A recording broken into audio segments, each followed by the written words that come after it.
तो देखिएगा अब लास्ट लेक्चर तक हीट के कुछ क्वेश्चंस हम देख रहे थे। उसी बीट को हम अब आगे बढ़ाते हैं और लिखिएगा आप एक एक करके जो नेक्स्ट क्वेश्चंस है इस टॉपिक से related.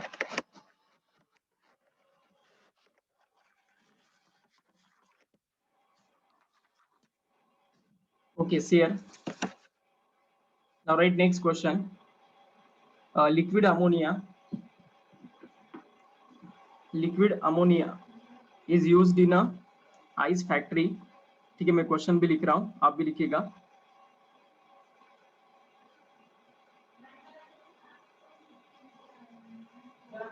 Liquid ammonia is used in a ice factory for making ice from water.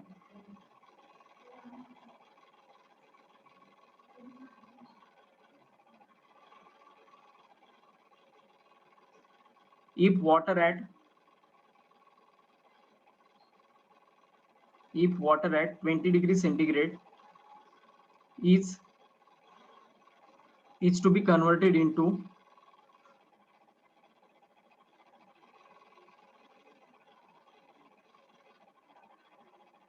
2 kg ice,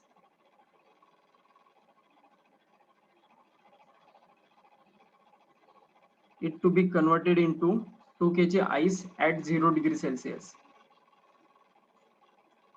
How many grams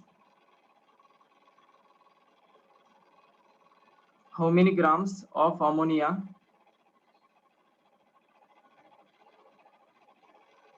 are to be evaporated?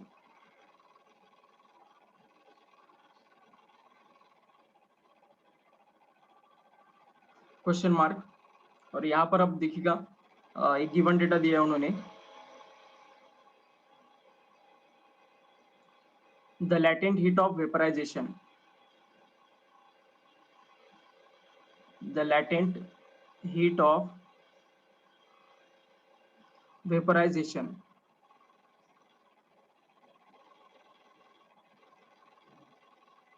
of ammonia is 341 calorie per gram. तो ये value दिया है उन्होंने जो लगने वाला है हमें क्वेश्चन सॉल्व करते वक्त। तो एक एक करके डिकोड करते हैं क्वेश्चन को। इस कंडीशन में हम कर क्या रहे हैं, अब देखिएगा। We have to convert liquid ammonia, मतलब हमारे पास लिक्विड अमोनिया है जो यूज करने वाले हम आइस फॉर्मेशन के लिए। आइस फैक्ट्री है जहां पर वो आइस बनाने वाले। For making ice from water, water से हमें आइस फॉर्म करना है। ठीक है, तो वाटर से अगर आइस फॉर्म करना है तो इसे सॉलिडिफिकेशन कहा जाता है इस प्रोसेस को। ठीक है, तो अब देखिएगा वाटर इनिशियली कितने टेम्परेचर पर है, 20 डिग्री सेल्सियस पर है। Is to be converted into a 2 kg ice. ठीक है, तो 2 kg का आइस हमें नियर बाय लगने वाला है, वाटर लगने वाला है जो 20 डिग्री सेल्सियस पर है, और उसका टेम्परेचर हमें कन्वर्ट करना है, सॉरी उसे हमें कन्वर्ट करना है आइस में। ठीक है, तो बताओ इस प्रोसेस में कितना हीट एनर्जी लिबरेट होगा। मतलब देखिएगा ये उल्टा प्रोसेस है।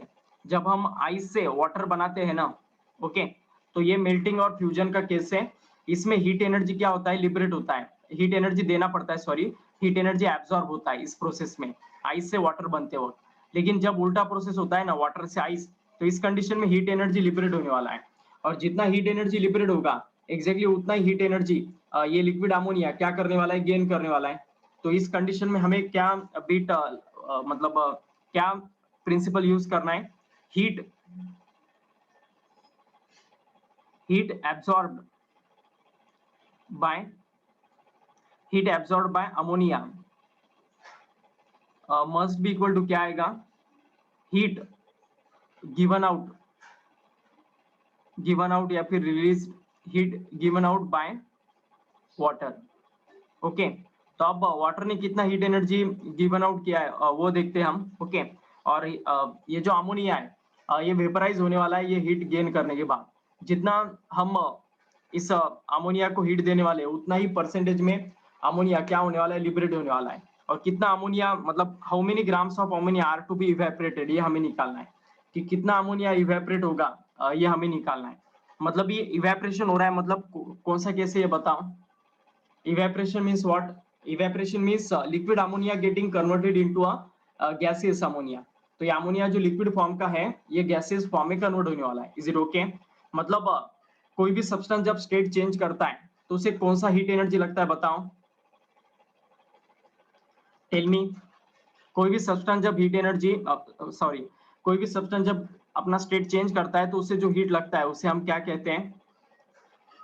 Latent heat. राइट आंसर है। तो यहाँ पर अमोनिया का लैटेंट हीट हमें लगने वाला है, लेकिन ये लैटेंट हीट ऑफ फ्यूजन होगा या vaporisation? Tell me, this is the case of which type of latent heat? Is it a case of latent heat of fusion और latent heat of vaporisation?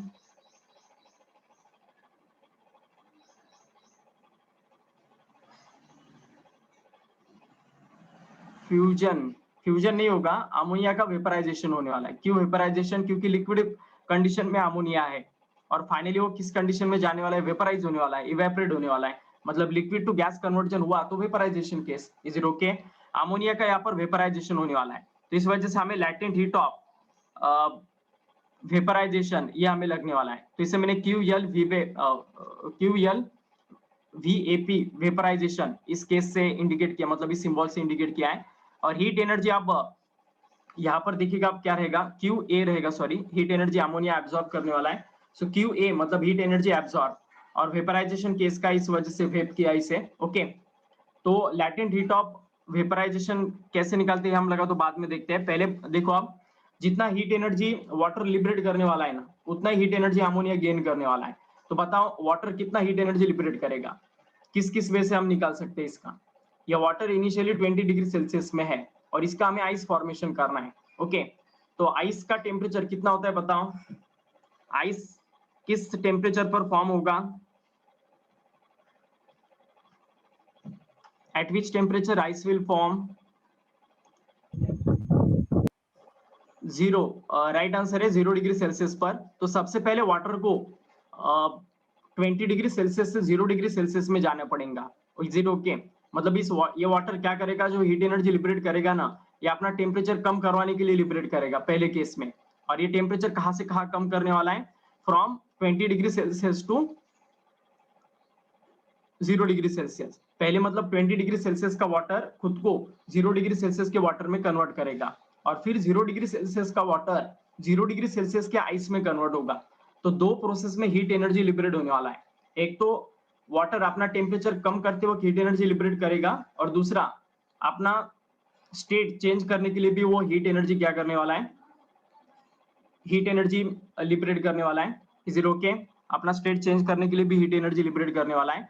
So heat energy given out by water is given out in 2 conditions. Okay, और वो 2 conditions क्या है? Heat energy, पहला तो आएगा heat energy released, heat energy release to fall its temperature, heat energy released to fall its temperature from 20 degree Celsius to 0 degree Celsius. Is it okay? पहले तो water जो 20 डिग्री सेल्सियस का है वो 0 degree Celsius के water में convert हो जाएगा, प्लस और भी हीट एनर्जी लगने वाला है, heat release, heat release to form to change its state, to change state from liquid to liquid to solid. ठीक है, तो ऐसा ये रहेगा। तो अब देखिएगा, ये QA वेप मतलब ये लैटेंट हीट ऑफ वेपराइजेशन है, और लैटेंट हीट ऑफ वेपराइजेशन हम किस फॉर्मूले से निकालते हैं? लैटेंट हीट जब कभी भी निकालना है तो इसका फॉर्मूला होता है मास इनटू वो जो कोएफिशिएंट होगा। वेपराइजेशन रहा तो यल वेप, और मेल्टिंग रहा तो यल मेल्ट। ओके, इस फॉर्मूले से हम लैटेंट हीट निकालते हैं। तो ये वेपराइजेशन का केस है, और अमोनिया का मास निकालना है हमें, तो वो अमोनिया का मास यम हम कंसीडर करते हैं। और यल वेप इसका वैल्यू आपको उन्होंने दिया है, यल वेप फॉर अमोनिया, मतलब ये latent heat of vaporisation for ammonia, इसका वैल्यू प्रोवाइडेड है। अब बताओ energy release to fall the temperature. Okay, temperature fall करते हो कितना हीट लिबरेट होगा, ये हम किस फॉर्मूले से निकाल सकते हैं बताओ? टेम्परेचर फॉल करते वक्त जो हीट एनर्जी लिबरेट होगा, रिलीज होगा, ये हम किस फॉर्मूले से निकाल सकते हैं? Tell me by which formula we have to calculate it? mc into delta T right answer है, वही फॉर्मूला हमें लगने वाला है। m मतलब mass of water into c मतलब specific heat capacity for water and delta T change in temperature, is it okay? Plus अब देखिएगा heat energy release to change the state of liquid to solid. Solid to liquid होने के लिए जितना heat energy लगता है ना, इसे हम लैटेंट हीट ऑफ मेल्टिंग कहते हैं, तो उतना ही एग्जैक्टली यहाँ पर यहाँ पर बाहर निकलने वाला है। मतलब जब सॉलिड का कन्वर्जन लिक्विड में होता है ना, तो QL इज इक्वल टू हम m इंटू एल मेल्ट इस फॉर्मूले से लैटेंट हीट निकालते हैं। कब? जब सॉलिड का मतलब आइस का कन्वर्जन जब वाटर में होता है तब, तो एग्जैक्टली उतना ही हीट एनर्जी लगता है वाटर से आइस होते वक्त। ओके, सिर्फ दोनों प्रोसेस में डिफरेंस क्या है? जब आइस का वाटर में कन्वर्जन होता है तो हीट एनर्जी देना पड़ता है, हीट एनर्जी एब्जॉर्ब होता है इस प्रोसेस में, और जब वाटर का कन्वर्जन आइस में होगा तो हीट एनर्जी टेकन आउट होगा, रिलीज होने वाला है। ओके, बस इतना ही फर्क रहेगा। तो इसका भी आंसर हम m इंटू एल मेल्ट से निकाल सकते हैं, इज इट ओके? अब देखो एक एक करके वैल्यू पुट करना है। अब ये m और ये m है ना, मास ऑफ वाटर है जो उन्होंने दिया है। किस यूनिट में दिया है देखिएगा, 2 kg of ice we have to form, तो इस वजह से दोनों कंडीशन में 2 kg आएगा। 2 kg मतलब पता मुझे इसका ग्राम में कन्वर्जन क्या होगा। 2 kg को क्या हम ऐसा लिख सकते हैं, 2 इंटू 10⁻3, इज इट ओके? क्यों ऐसा लिखना है? क्योंकि आपको पता है सभी ये एल मेल्ट सी इसके वैल्यूज हमें ग्राम में पता होते हैं, तो बेटर भी इसको ग्राम में किया तो थोड़ा इजी जाएगा। और सी का वैल्यू हम 1 calorie per gram degree Celsius put करने वाले, इज इट ओके? ठीक है, तो 2 इंटू 10⁻3, सी का वैल्यू 1 पुट किया। अब टेम्परेचर फॉल कितना होने वाला है, 20 से 0, इज इट ओके?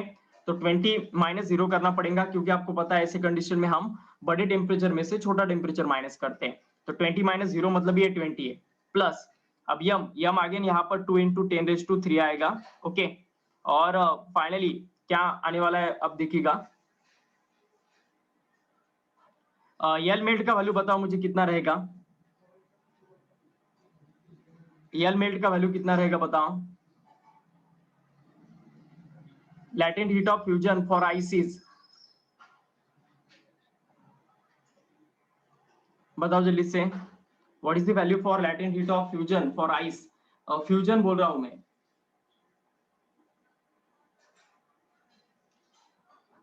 ये बताया था हमने कल के लेक्चर में भी, बहुत सारे क्वेश्चंस इसके ऊपर सॉल्व किए। नो, हाँ राइट आंसर है 80 रहेगा इसका answer. Latent heat of melting आपको बताया था मैंने, एल मेल्ट का वैल्यू लिख कर रखिएगा, ये वैल्यू आपको लर्न चाहिए। एल मेल्ट मतलब latent heat of melting for ice is 80 calorie per gram, is it okay? मैं फिर से एक बार बता रहा हूँ, आइस का कन्वर्जन वाटर होने के लिए जो लैटेंट हीट लगता है एग्जैक्टली उतना ही लैटेंट हीट बाहर निकलता है जब वाटर का फॉर्मेशन आइस होता है, तो इसी वजह से एल मेल्ट ही हम यहाँ पर यूज कर रहे हैं। ओके, तो ऐसा ही पूरा बिट रहेगा। अब देखिएगा क्या आएगा, 20 इंटू 2 अगर हम करते तो ये 120 आएगा, 120 इंटू 10⁻3 प्लस 2 इंटू 80 करते तो ये 160 आएगा, तो 160 इंटू 10⁻3 होगा, इज इट ओके? तो 120 प्लस, एक मिनट रुकिएगा, मास ऑफ वाटर 2 इंटू 10⁻3 था, ठीक है, सॉरी ये 2 इंटू 20, मुझे 6 लगा, 2 इंटू 20 यहाँ पर 40 होने वाला है, तो 40 इंटू 10⁻3 और 160 इंटू 10⁻3, तो 10⁻3 10⁻3 को कॉमन आउट करते हैं हम इस साइड से, तो ब्रैकेट के अंदर आएगा 40 प्लस 160 और ब्रैकेट के बाहर आएगा 10⁻3। ओके, ठीक है, राइट है। उस साइड पे 200 इंटू 10⁻3 बचेगा, और इस साइड यम। अब बताओ यल वेब का वैल्यू कितना दिया है अमोनिया का। वाटर का सिर्फ आपको लर्न रखना है, बाकी कोई चीज अगर लगती है तो आपको गिवन डेटा में ऐसे देते हैं। तो latent heat of vaporisation for ammonia 341 calorie per gram, is it okay? So that's why we are putting this value 341। Okay, तो अब बस फाइनल आंसर मिल जाएगा कि कितने अमोनिया को हमें इवेपोरेट करना है, ठीक है?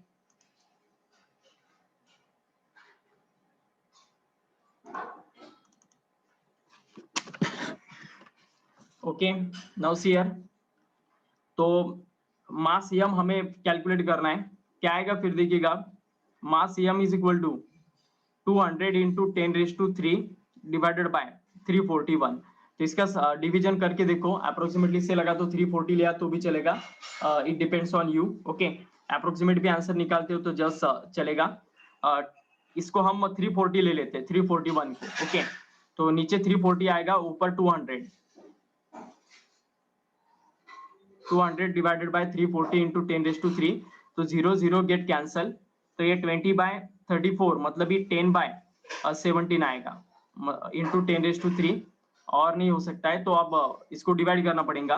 तो 10⁻³ का एक जीरो लेते हैं, तो ये 100/17 आएगा इंटू 10⁻³ 10⁻³ की जगह 2 आएगा क्योंकि हमने एक जीरो यूटिलाइज किया। तो 17 5 आपको पता होगा, 17 5 कितना होता है 85, तो 15 बचने वाला है 150। तो 17 देखो कितना होगा, 17 आई थिंक 8 होगा, ठीक है। तो नियर बाय 585 या फिर 586 के करीब आपका आंसर आएगा अप्रोक्सीमेटली। ओके, तो इतना ग्राम अमोनिया हमें क्या करना पड़ेगा, लिबरेट करना पड़ेगा। Is it okay? 586 या फिर 585 थोड़ा इधर उधर हो सकता है समवॉट, 2 डिजिट 3 डिजिट भी मैच किए तो जस्ट चलेगा, ठीक है। क्योंकि ऑप्शन में आपको पता है थोड़ा डिफरेंस रहता है, इतना भी आपको परफेक्शन से निकालने की कोई जरूरत नहीं है, ठीक है। समझ में आ गया ये क्वेश्चन? तो ये वेपराइजेशन केस से डील करने वाला क्वेश्चन था।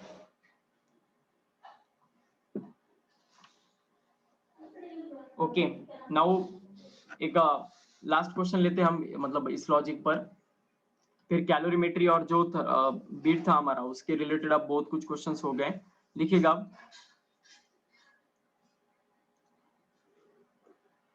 Thermally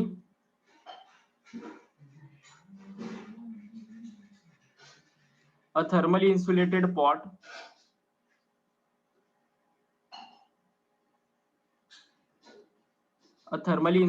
pot has 150 gram ice at temperature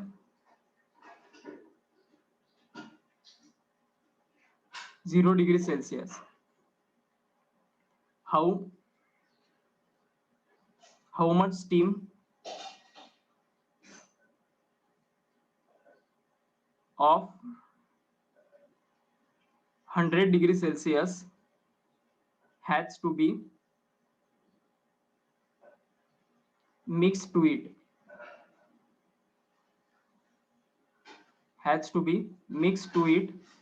so that water of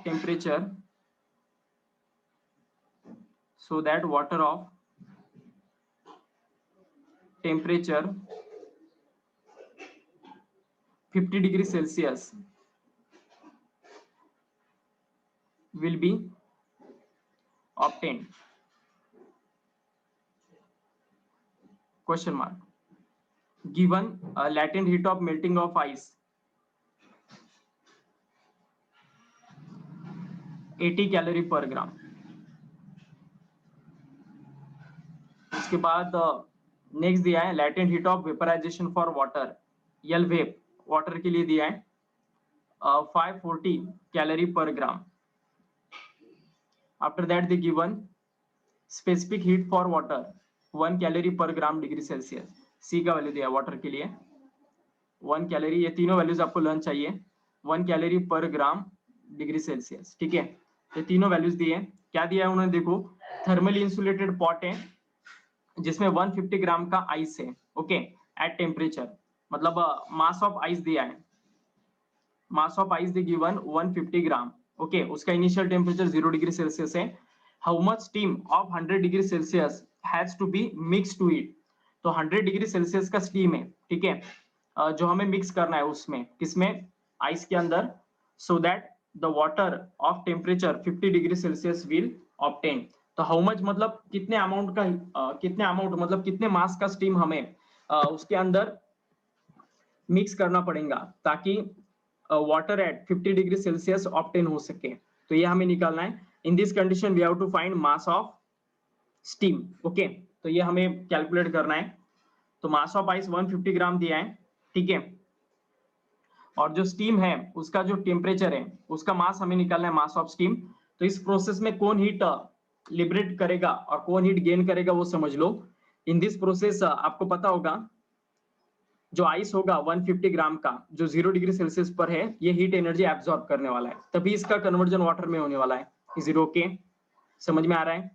तो ये वाटर होने वाला है, लेकिन सिर्फ वाटर एट 0 डिग्री सेल्सियस नहीं होने वाला है। फाइनली ये water at temperature 50 degree Celsius form होने वाला है। Is it okay? तो इस प्रोसेस में हीट एनर्जी गेन करेगा आइस, तो हीट एनर्जी रिलीज करने वाला है स्टीम। ओके, तो स्टीम यहाँ पर हीट एनर्जी रिलीज करेगा और हीट एनर्जी गेन कौन करने वाला है? आइस करने वाला है। तो देखिएगा अब हीट एनर्जी जो गेन करेगा आइस, ये दो प्रोसेस के लिए गेन करने वाला है। सबसे पहला प्रोसेस होगा आइस का, आइस खुद को मेल्ट करेगा जब हीट एनर्जी वो गेन करेगा। तो ठीक है, तो total heat energy absorbed by ice, so heat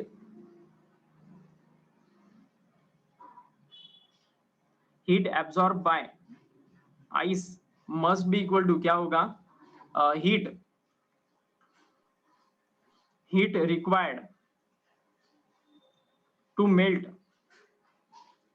ice at 0 degree Celsius to water at 0 degree Celsius. उसके बाद हीट एनर्जी लगने वाला इसे heat required to raise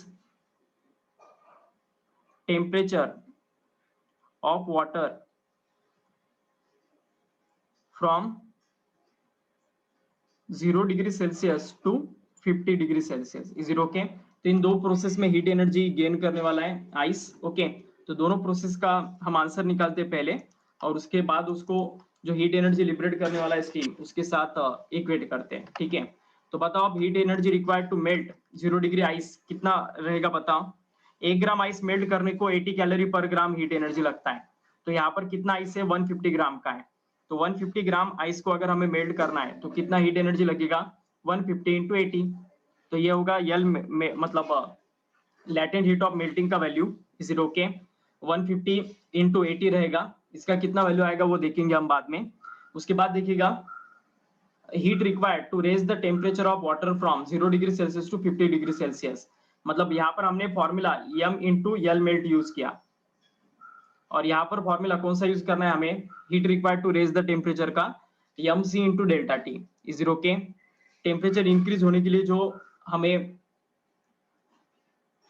formula लगने वाला है वो M C into delta T होगा। तो यहाँ पर भी एम उतना ही आएगा 150। ओके, सी का वैल्यू 1 है, और उसके बाद डेल्टा टी मतलब 50 माइनस 0, दैट इज आंसर 50 आएगा। तो इसका आंसर निकाल लो। तो इतने अमाउंट का हीट एनर्जी एब्जॉर्ब करना पड़ेगा इसको, तब जाकर वो जो कंडीशन दिया है उस कंडीशन में कन्वर्ट होगा। ओके, तो 150 इंटू 80 इज नॉट 1200। ओके, 115 को अगर हम 8 से मल्टीप्लाई करते हैं तो 120 आता है, और ये दो जीरोस एज इट इज है, तो ये 12,000 आने वाला है। Is it okay? और 15 इंटू 5 75 होगा, और ये दो जीरोस एज इट इज, तो ऐसा होगा ये। तो टोटल कितना होने वाला है देखो, ये 12,000 में अगर हम 7,500 ऐड करेंगे तो ये 19,500 बचने वाला है। Is it okay? Calorie 19,500। Okay, 19,500 calorie, इतने अमाउंट का हीट लगने वाला है। Okay, heat energy absorb by ice इतना लगने वाला है। ठीक है, 19,500, और जितना हीट एनर्जी ये एब्सॉर्ब करेगा उतना हीट एनर्जी लिबरेट करना पड़ेगा किसे? स्टीम को। स्टीम आप कौन से केस में? गैसियस स्टेट में। और वो जो हीट एनर्जी लिबरेट करेगा या फिर रिलीज करेगा, इसे हमें अब निकालना है। Heat energy supplied by system having a mass m। तो आप देखिएगा इसका वैल्यू हम कैसे निकालने वाले हैं। यहाँ पर भी वही प्रोसेस होने वाला है, मतलब हीट रिलीज्ड बाय स्टीम। पहले तो जो स्टीम रहेगा वो 100 डिग्री सेल्सियस पर है। ओके, तो फाइनली टेम्परेचर सिस्टम का कितना होने वाला है? 50 degree Celsius. Is it okay? और तो फिर देखिएगा आप यहाँ पर भी सबसे पहले जो स्टीम रहेगा वो मतलब दो प्रोसेस में यहाँ पर हीट एनर्जी लिबरेट करने वाला है। ओके, सबसे पहले तो वो खुद को गैसियस फॉर्म से लिक्विड फॉर्म में कन्वर्ट करेगा, ओके, स्टीम। और फिर उसके बाद ये जो स्टीम रहेगा ये आपका अपना टेम्परेचर कम भी करेगा। इन दोनों प्रोसेस में ये हीट एनर्जी को क्या करने वाला है, लिबरेट करने वाला है। और वही हीट एनर्जी लिबरेटेड आइस क्या करने वाला है, एब्सॉर्ब करने वाला है, ठीक है। और कितने अमाउंट का वो हीट एनर्जी लिबरेट करना चाहिए, 19,500 कैलोरी का, तभी ये पूरा सिस्टम मतलब फॉर्म होने वाला है। तो आप देखिएगा, heat energy release by steam is released in two condition. Heat released during change of temperature heat released during change of temperature from 100 degree Celsius to 50 degree Celsius. और उसके बाद ये हीट जो स्टीम रहेगा वो वाटर में convert होने वाला है। ओके, मतलब इस प्रोसेस में ये स्टीम वाटर में भी कन्वर्ट होगा। So heat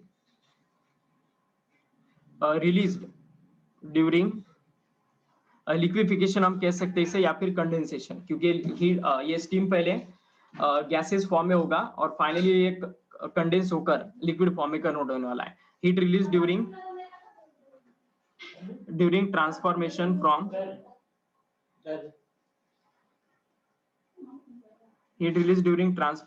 from liquid state to solid state. Okay, तो आप देखिएगा, heat release to change the temperature, इसे निकालने का formula mass of steam into C for steam into delta T होगा, plus heat release during the transformation of liquid state to solid state, ये latent heat of vaporization है। और latent heat of vaporisation हम mass into यल wave से निकालते हैं। तो दोनों कंडीशन में यहाँ पर मास सेम रहेगा, तो इस मास का ही वैल्यू हमें निकालना है। और ब्रैकेट के अंदर C into delta T plus L वेव बचने वाला है।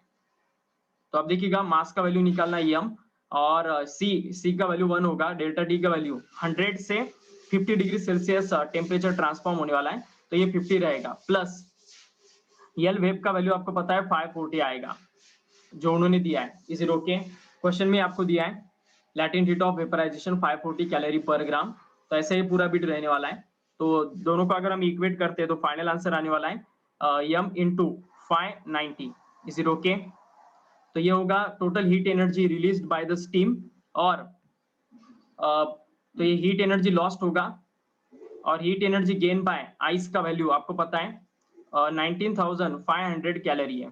तो दोनों को इक्वेट करना है हमें और फाइनल आंसर निकालना है, क्योंकि इस कंडीशन में जितना हीट एनर्जी आइस गेन करने वाला है उतना हीट एनर्जी स्टीम लॉस्ट करने वाला है। तो QL is equal to QA होगा, दोनों को इक्वेट करेंगे हम तो 19,500 must be equal to m into 590 के साथ इक्वल आने वाला है।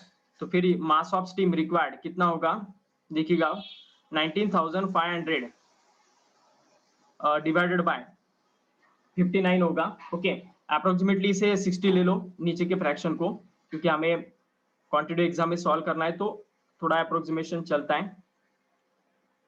तो ये 0 0 कैंसिल हो जाएगा, तो 6 से डिवाइड करो 195 को, तो 6 3 जा 18, 15 बचने वाला है, 6 2 जा ओके 15, और फिर 3 बचेगा 30, मतलब 6 5 जा, तो 13.5 gram. Is it okay? Approximately 32.5 gram के करीब आंसर आएगा। तो इतने ग्राम का स्टीम हमें लगने वाला है 100 डिग्री सेल्सियस का, ताकि वो कन्वर्ट कर सके आइस 150 ग्राम आइस को 50 डिग्री सेल्सियस ऑफ वाटर में। Is it okay? तो अप्रोक्सीमेटली 32 या 33 के करीब आएगा। ठीक है, कुछ दिक्कत अब इसमें आ गया समझ में सभी स्टूडेंट को? तो ऐसे बेसिक लेवल के क्वेश्चंस थे हीट के। ठीक है, अब इसमें कुछ अलग अलग वैरायटीज लाने की कोशिश करते हैं हम।